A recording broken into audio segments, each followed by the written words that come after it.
வணக்கம். இது தேவா 360 டிகிரி. 16 வயதுக்குட்பட்ட சிறார்கள் சமூக ஊடகங்களை பயன்படுத்தும் போது நேர்மறையான பாதிப்பு ஏற்படுதா, எதிர்மறையான பாதிப்பு ஏற்படுதா அப்படின்ற விவாதம் பல வருடங்களாக நடைபெற்று கொண்டிருக்கு. ஆனால் ஆஸ்திரேலிய அரசு இந்த சமூக ஊடகங்களால் எதிர்மறையான பாதிப்பு தான் அதிகம் ஏற்படுது அப்படின்ற ஒரு முடிவுக்கு வந்திருக்காங்க. இதன் காரணமாக 16 வயதுக்குட்பட்டவர்கள் சமூக ஊடகங்களில் கணக்கு தொடங்குவதற்கு ஆஸ்திரேலிய அரசு தடை விதிச்சிருக்காங்க. எந்தெந்த சமூக ஊடகம்? Instagram, Facebook, Snapchat, X, TikTok போன்ற செயலிகளுக்கு மட்டும் தடை அப்படின்னு கருதப்பட்ட நிலையில் இப்போ புதிதாக யூடியூபுக்கும் இந்த தடை பட்டியல் சேர்க்கப்பட்டிருக்கு. அதாவது முதல்ல இந்த மற்ற சமூக ஊடகங்களுக்கு மட்டுமே தடை அப்படின்னு கருதப்பட்டதும் யூடியூபுக்கு இதிலிருந்து விலக்களிக்கப்படலாம் அப்படின்னு எதிர்பார்க்கப்பட்டுச்சு. ஆனால் இப்போ இந்த இன்ஸ்டாகிராம், டிக்டாக், எக்ஸ் தள மாதிரியே யூடியூபும் சமூக ஊடக பட்டியலில் சேர்க்கப்பட்டிருக்கு. இந்த தடை வரக்கூடிய டிசம்பர் 10ஆம் தேதியிலிருந்து அமலுக்கு வருது. இந்த முடிவை ஏன் எடுத்திருக்கோம் அப்படின்னு ஆஸ்திரேலிய பிரதமர் அல்பனீஸ் ஒரு முக்கியமான விளக்கத்தை கொடுத்திருக்காரு. சமூக ஊடகங்கள் ஆஸ்திரேலிய குழந்தைகளிடத்தில் தாக்கத்தை ஏற்படுத்துகிறது, அதுவும் எதிர்மறையான தாக்கத்தை ஏற்படுத்துது அப்படின்னு அவர் சொல்லியிருக்காரு. அதில் இருந்து எங்களுடைய குழந்தைகளை காப்பது எங்களுடைய கடமை என்று அல்பனீஸ் பகிரங்கமாக தெரிவிச்சிருக்காரு. இதை பற்றி மற்ற நாடுகளிடத்திலும் நான் சொல்லுவேன் அப்படின்னு அவர் கூறியிருக்கார். அரசுடைய இந்த முடிவுக்கு, சமூக ஊடகங்களை தடை விதிப்பதற்கான முடிவுக்கு 77 விழுக்காட்டினர் ஆதரவு தெரிவிச்சிருக்கிறதாக லேபர் அரசு, ஆஸ்திரேலியாவில் இருக்கக்கூடிய லேபர் அரசு சொல்லியிருக்காங்க. இந்த தடையை அமல்படுத்த ஆஸ்திரேலிய இணைய பாதுகாப்பு சட்டம் 2021 ஆஸ்திரேலிய அரசு திருத்தம் செஞ்சிருக்காங்க. இந்த சட்டத்தின் அடிப்படையில் 16 வயதுக்குட்பட்ட சிறார்கள் மேலே குறிப்பிட்டக்கூடிய சமூக ஊடகங்களில் கணக்கு தொடங்க முடியாது. அதை கண்காணிக்க வேண்டிய பொறுப்பு அந்த சமூக ஊடக நிறுவனங்களுக்கு தான் உண்டு அப்படின்ற அம்சம் சேர்க்கப்பட்டிருக்கு. இதை முறையாக கண்காணிக்காத சமூக ஊடக நிறுவனத்திற்கு $30 மில்லியன் வரைக்கும் அபராதம் விதிக்க முடியும். அது 50 மில்லியன் வரைக்கும் உயர்த்தப்படுவதற்கான வாய்ப்பு இருக்கு. இந்திய ரூபாய் மதிப்பில் இது 400 கோடி ரூபாய் அப்படின்னு தெரிவிக்கப்பட்டிருக்கு. ஆனால் சிறார்களுக்கோ அல்லது குடும்பத்தினருக்கோ எந்த அபராதமும் விதிக்கப்படாது. இந்த கண்காணிப்பு அம்சங்களை மீறி யாராவது சிறார்கள் இந்த சமூக ஊடகங்களில் கணக்கு தொடங்குனது தெரிய வந்தா அந்த குழந்தைங்களுக்கு எந்த விதமான அபராதம் கிடையாது, குடும்பத்திற்கு அபராதம் கிடையாது. அந்த சமூக ஊடக நிறுவனங்கள் தான் இது பொறுப்பாக்க முடியும் அப்படின்றது தான் இந்த சட்டம் சொல்லக்கூடிய முக்கியமான அம்சம். சட்டத்தை முழுமையாக அமல்படுத்தக்கூடிய கடமை அந்த நிறுவனத்துக்கு தான் உண்டு அப்படின்னு அரசு மீண்டும் மீண்டும் வலியுறுத்தி சொல்கிறாங்க.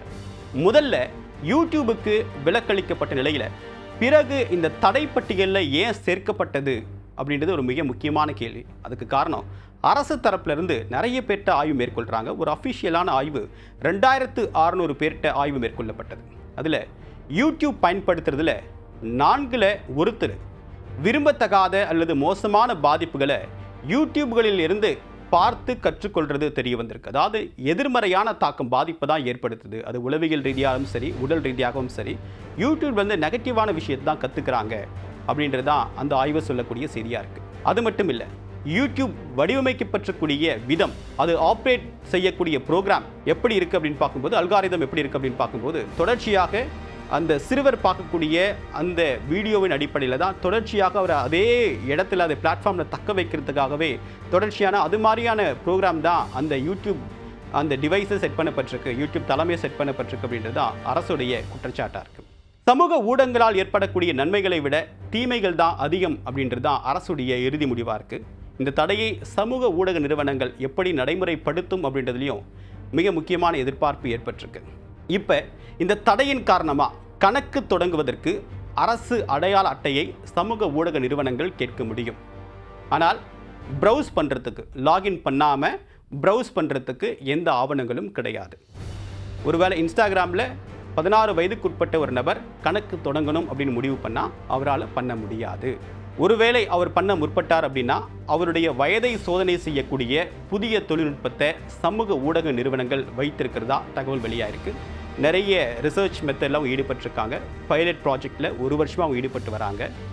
வயதை உறுதி செய்யக்கூடிய தொழில்நுட்பத்தின் சோதனையில் 85% வெற்றி கண்டிருப்பதாக சமூக ஊடக நிறுவனங்கள் தெரிவிச்சிருக்காங்க. ஆனால் அப்போவும் ஒரு சிலர், இந்த சிறார்கள் கண்ணாடி அணிந்து கொண்டு வயதை அந்த டெக்னாலஜியை பைபாஸ் பண்ணுறது, சிகை அலங்காரத்தை மாற்றிக்கொண்டு அந்த ஏமாற்றக்கூடிய வேலையில் ஈடுபடுறது, இந்த மாதிரி நிறைய முயற்சிகள் அவங்க ஈடுபடுவாங்க. ஸோ அதை தடுப்பதற்காகவும் சில முயற்சிகள் மேற்கொள்ளப்பட்டு வருது அப்படின்னு சமூக ஊடக நிறுவன தரப்பில் சொல்லப்படுது. அதாவது இந்த முகம் மட்டும் இல்லாமல் குரல், இணையதளத்தில் அவங்களுடைய செயல்பாடுகளின் அடிப்படையில் பயன்பாட்டாளருடைய வயது உறுதி செய்யப்படும் அப்படின்னும் இது தெரிவிக்கப்பட்டிருக்கு. 16 வயதுக்குட்பட்ட சிறார்களிடத்தில் அரசு அடையாள ஆவணங்கள் இருக்க வாய்ப்பில்லை. அதன் காரணமாக தொழில்நுட்பங்களை தான் பயன்படுத்தி அவங்களுடைய வயதை உறுதி செய்வது அவசியமாகுது. இது மட்டும் இல்லை, ஆபாச இணையதள பக்கங்களை சிறார்கள் பார்ப்பதை தடை விதிக்கக்கூடிய வகையிலும் புதிய தொழில்நுட்பத்தை ஆஸ்திரேலியா ஏற்கனவே அறிமுகப்படுத்தியிருக்கு. இதை எப்படி அமல்படுத்துகிறாங்க ஆஸ்திரேலியா? ஒருத்தர் கூகுளில் ஆஸ்திரேலியாவில் இந்த மாதிரி பான் சைஸ் தேடுறார் அப்படின்னா முதல்ல அவருடைய ஏஜை வெரிஃபை பண்ணும். அவர் 16 வயதுக்குட்பட்ட நபரா அப்படின்றத உறுதி செய்யும். இல்லாத பட்சத்தில் தான் அடுத்தடுத்த பேஜ் ஓப்பன் ஆகும். அவருடைய ஏஜை வெரிஃபை பண்ணுறதுக்கு கூகுள் ஒரு புதிய டூல்ஸ் எல்லாம் ஆட் பண்ணியிருக்காங்க. அதாவது ஏற்கனவே நீங்கள் லாகின் பண்ணியிருந்தீங்க, உங்களுடைய ஏஜ் மேட்ச் ஆகுது அப்படின்னா எந்த விதமான பிரச்சனையும் இல்லை. ஆனால் ஒருவேளை உங்களுடைய சர்ச் ஹிஸ்ட்ரி அடிப்படையிலையோ அல்லது உங்களுடைய செயல்பாட்டின் அடிப்படையிலையோ நீங்கள் லாகின் பண்ணாமல் நார்மலாக ஒரு கூகுளில் நீங்கள் ப்ரௌஸ் பண்ணும்போது அந்த பேஜை நீங்கள் ஓப்பன் பண்ண முயற்சி பண்ணீங்க அப்படின்னா முதல்ல உங்களுடைய ஏஜை வெரிஃபை பண்ணுங்கள் அப்படின்னு தான் கூகுள் கேட்கும். இல்லை என்னால் பண்ண முடியாது, எனக்கு லாகின் கிடையாது அப்படின்னா உங்களுடைய முகத்தை வைத்து உங்களுடைய ஏஜை உறுதி பண்ணுறதுக்கான தொழில்நுட்பத்தை கூகுள் கண்டுபிடிச்சிருக்கு. அதுக்கு பிறகு தான் அடுத்தடுத்த பக்கத்துக்கு உங்களால் போக முடியும். சராசரியாக இந்தியாவில் கிட்டத்தட்ட 3.5 மணி நேரம் ஒவ்வொரு இந்தியரும் மொபைல் ஃபோனில் செலவிடுறதா ஒரு ஆய்வு முடிவு தெரிவிக்குது. இது மற்ற நாடுகள்லேயும் பெரிய அளவுக்கு தான் நேரத்தை செலவிடுறாங்க. ஸோ இந்த ஆபாச இணையதளம் அப்படின்றது எல்லா நாடுகளுக்கும் ஒரு சிக்கலாக மாறுது. ஆபாச இணையதளம் மட்டும் கிடையாது, வெவ்வேறு பக்கங்கள் உளவியல் ரீதியான தாக்கத்தை ஏற்படுத்தக்கூடிய பக்கங்களை தடுக்கிறது அப்படின்றது அரசுக்கு ஒரு பெரிய தலைவலியாக தான் இருக்குது. ஸோ இந்த மாதிரியான டூல் கிட்ஸ், வயதை வெரிஃபை பண்ணக்கூடிய வகையிலான டூல் கிட்ஸை கூகுள் நிறுவனமும் நிறைய தொழில்நுட்ப நிறுவனங்களும் தயார் செய்து தற்போது அந்த பைலட் பேசிஸில் அங்கே அமல்படுத்திட்டு இருக்காங்க.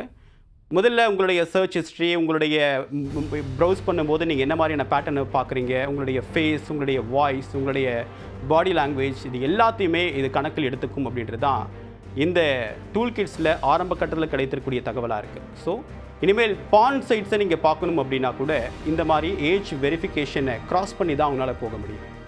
இப்போ ஆஸ்திரேலியா மட்டும் கிடையாது, நார்வே, பிரிட்டன் போன்ற நாடுகளும் இந்த மாதிரி தடை விதிக்கிறத பற்றி ஆலோசனை மேற்கொண்டு வராங்க. என்ன காரணம் அப்படின்னா நிறைய நாடுகளில் இந்த மாதிரி சமூக ஊடகங்கள் பயன்பாடு அப்படின்றது ரொம்ப நெகட்டிவான இம்பேக்டை ஏற்படுத்துது. ஒரு கிரியேட் பண்ணிவிட்டு ஒரு லாகின் கிரியேட் பண்ணிவிட்டு அதன் மூலமாக வீடியோ எடுத்து போடுறது, அது மூலம் ரெவென்யூ ஜென்ரேட் பண்ண முடியும் அப்படின்றத தாண்டி அவங்க என்ன மாதிரியான வீடியோ கண்டென்ட் கிரியேட் பண்ணுறாங்க, படிப்புக்காகவும் கல்விக்காகவும் அவங்க செலவிடக்கூடிய நேரத்தை தாண்டி மற்ற விஷயத்தில் அவங்க நிறைய செலவிடுறாங்க அப்படின்றது தான் அரசுடைய வருத்தமாக இருக்குது. ஆனால் இதில் ஆஸ்திரேலிய அரசு இன்னொரு கிளாரிட்டியும் கொடுத்துருக்காங்க. என்ன சொல்கிறாங்க அப்படின்னு பார்க்கும்போது கல்விக்காகவோ அல்லது உடல் ஹெல்த் இஷ்யூக்காகவோ ஃபிட்னஸ்க்காகவோ பார்க்கக்கூடிய ஆப்ஸ்க்கு நாங்கள் எந்த விதமான தடையும் விதிக்கலை. அதுக்கு வெவ்வேறு பிளாட்ஃபார்ம் இருக்குது. ஸோ இதில் எல்லாமே இருக்குது அப்படின்றது தான் பிரச்சனையாக இருக்குது. ஏறக்குறைய ஒட்டுமொத்த சமூக ஊடகங்களில் யூடியூப் மட்டும் 35% இம்பேக்ட் பண்ணுது. ஸோ இதுதான் இந்த பிரச்சனை, அதனால தான் நாங்கள் யூடியூபே இதில் லிஸ்ட் பண்ணியிருக்கோம் அப்படின்னு சொல்கிறாங்க. இந்தியாவிலையும் இந்த சமூக ஊடகங்கள் பெரிய அளவுக்கு தாக்கத்தை ஏற்படுத்தி வருது. கட்டுப்பாடுகள் வருமா? உச்சநீதிமன்றமும் நிறைய கேள்விகள் என்ன நடவடிக்கை எடுத்திருக்கீங்க அப்படின்னு தொடர்ச்சியான மத்திய அரசு கேள்வி கொடுத்துட்ருக்காங்க. ஸோ முதல்ல இந்த டெக்னாலஜிஸ் இப்போ மற்ற நாடுகள் பயன்படுத்த ஆரம்பிக்கும் போது அது எந்த அளவுக்கு பயன் அளிக்கக்கூடிய வகையில் இருக்குது அப்படின்னு பார்த்துட்டு இந்தியாவிலையும் வரக்கூடிய வாய்ப்பு இருக்குது. ஏன்னா கூகுள் டெக்னாலஜிஸ் இந்தியாவில் வரது ரொம்ப சிரமம் கிடையாது. பெரும்பாலும் எல்லா விதமான பாதுகாப்பு நடைமுறைகளையும் இந்திய அரசு பின்பற்ற ஆரம்பிச்சிருக்காங்க. ஸோ இந்த மாதிரியான விஷயத்தை இந்திய அரசு எவ்வளோ வேகமாக கொண்டு வர போகிறாங்க, இந்தியாவில் இந்த தொழில்நுட்பத்தை மத்திய அரசு அமல்படுத்துமா அப்படின்றது ஒரு மிக முக்கியமான கேள்வியாக இருக்குது. ஏன் அப்படின்னா இந்த தொழில்நுட்பங்கள் ரொம்ப அவசியம் அப்படின்னு ஒரு தரப்பு வலியுறுத்துகிறாங்க, இல்லை இது ரொம்ப தனிநபர் சுதந்திரத்தில் பாதிக்கக்கூடிய வகையில் இருக்குது அப்படின்ற ஒரு கருத்து முன்வைக்கப்படுது. ஸோ இந்தியன் கவர்மெண்ட் இதை எப்படி ஹேண்டில் பண்ண போகிறாங்க அப்படின்றத பார்க்கலாம்.